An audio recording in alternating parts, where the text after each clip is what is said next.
ভালোবাসা পারো তুমি এই বয়সেও, শিশুর মতো কাঁদালে শেষে আমাকেও। সব কিছুতেই তোমার এত শিল্পের ছোঁয়া, জীবন হোক প্রণয়ের শুদ্ধ জলে ধোঁয়া।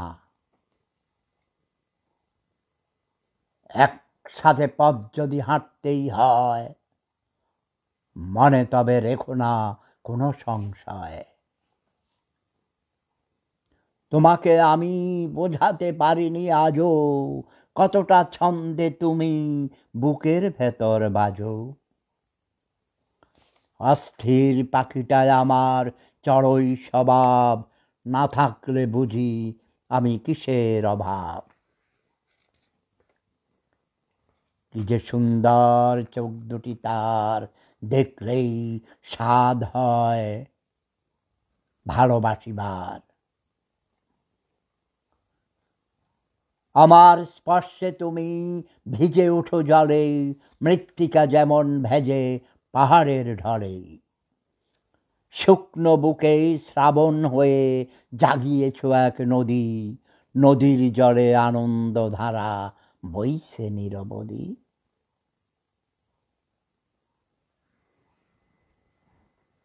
কেমন হলো হে তরুণ তরুণীগণ? কেমন আছো তোমরা? গুজবের দেশ বাংলাদেশ, গুজবের শহর ঢাকা শহর। না, তোমাদের টেক্সট পড়ব না, সবার টেক্সট মিউট করে দিলাম। মমিন ভূঁইয়া, আসো দেখি।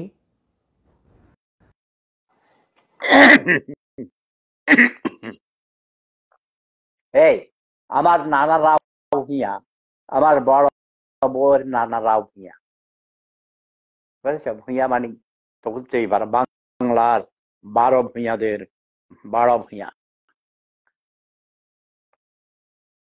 ঠিক আছে? আমার দাদার বংশ হলো মজুমদার, মজুমদার ফ্যামিলি।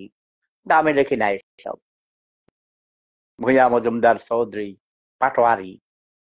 আরে এক পাটোয়ারি খবর পাইয়া গেছি, বুঝেছ? সরি, গ্রিন টি পান করছি। অত্যন্ত দুঃখের সাথে জানাচ্ছি, বাংলাদেশের প্রথম প্রধান সেনাপতি 1971 সালের মহান মুক্তিযুদ্ধ চলাকালীন সময়ে 3 নম্বর সেক্টরের কমান্ডার মেজর জেনারেল শফিউল্লাহ সাহেব আজ সকাল 8টা, 8:30টার দিকে সম্ভবত সিএমএস মানে কম্বাইন্ড মিলিটারি হসপিটালে ইন্তেকাল করেছেন। 1934 সালে তিনি জন্ম নিয়েছেন। বাংলাদেশ সেনাবাহিনীর প্রধান ছিলেন। 1975 সালের পট পরিবর্তনের পর তাকে বিভিন্ন সময়ে বিভিন্ন দেশে, ইংল্যান্ড, সুইডেন, কানাডা সহ আরো অনেক দেশে অ্যাম্বাসেডর হিসাবে চাকরিতে পাঠানো হয়। 1995 সালে তিনি বাংলাদেশ আওয়ামী লীগে যোগদান করেন। 1996 সালে সংসদ নির্বাচনে নারায়ণগঞ্জের কত নাম্বার আসন, আমি ঠিক আসন নাম্বার জানি না, নারায়ণগঞ্জ জেলার রূপগঞ্জ এই অঞ্চল থেকে তিনি সংসদ সদস্য হিসাবে নির্বাচিত হয়েছিলেন।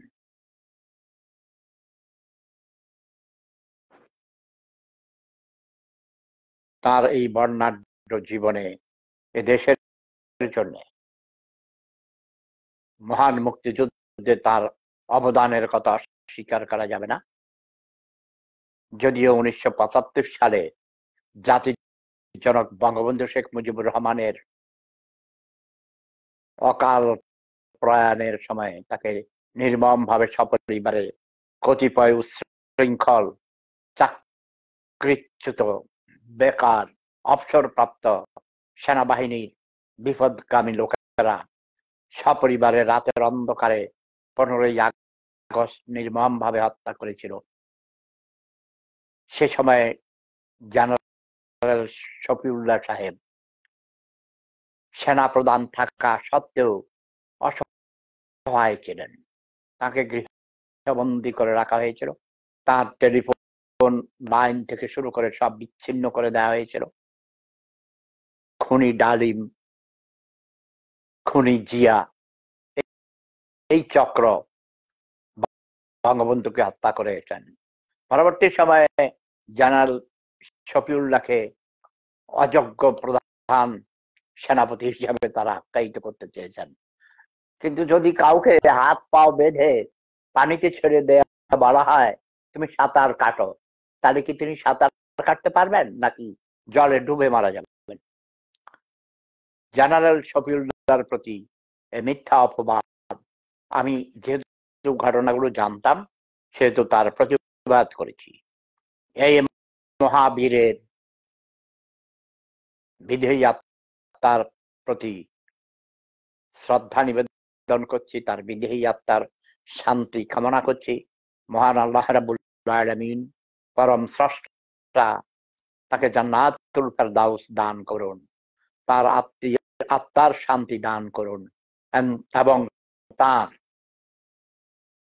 শোক সন্তপ্ত পরিবারের প্রতি সমবেদনা জ্ঞাপন করছি।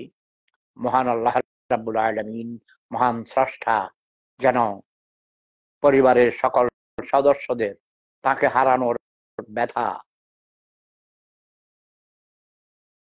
অনুভব করে, মানে ব্যথা সহ্য করার ক্ষমতা দান করেন। আমিন আমিন সুম্মা আমিন।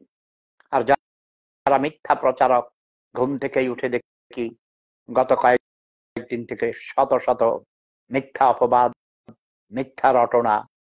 এই মাত্র প্রফেসর মোহাম্মদ ইউনূস পদত্যাগ করে পালিয়েছেন, সমন্বয়করা পালিয়েছেন। এইসব মিথ্যা অপপ্রচারে কেউ বিভ্রান্ত হবেন না। ক্ষমতাচ্যুত আওয়ামী লীগ কুলাঙ্গার অপদার্থ যারা 15 বছর দেশের মানুষের রক্ত শোষণ করেছে, এই স্বৈরাচারী হাসিনার পতনে আমরা সবাই আনন্দিত, উদ্বেলিত, মুখরিত জনতা আজও শেখ হাসিনার বিচার দাবি করছে এবং আওয়ামী লীগ যেন জীবনেও কোনোদিন বাংলার ক্ষমতায় আসতে না পারে। শেখ হাসিনার ফাঁসি দাবি করছি, সর্বোচ্চ শাস্তি দাবি করছি।